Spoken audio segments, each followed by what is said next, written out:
Hi, hello, my name is Circe, and today I'm going to share with you the summary of the topic discussion we had this morning during my daily life on TikTok and YouTube. So, the daily scripture, especially the Holy Gospel, is about the transfiguration of Jesus. And for the first time, I shared the same message I received 3 years ago.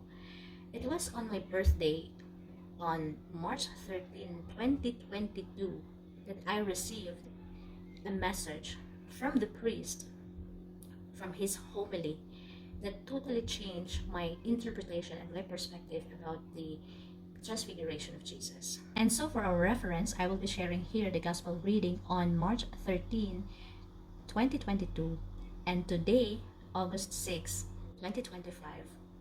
Both gospel is from the book of Luke, chapter 9, verses 28 to 36. So, today's topic I shared about transfiguration, a personal transformation.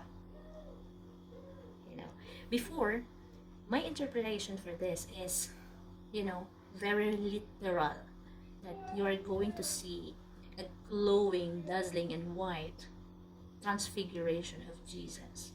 Transfiguration, transformation. Transfiguration is visible, it's physical change, and glorious in appearance. The transfiguration happened to Jesus, revealing his divinity. You know. So why we are using transformation? Because transfiguration can only happen to Jesus, who is divine. So we are using transformation. Transformation is deeper, personal.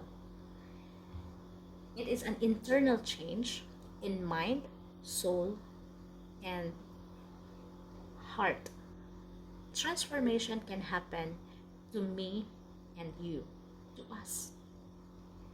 So, ano yung connection ng transfiguration and transformation? When this transfiguration and transformation can happen,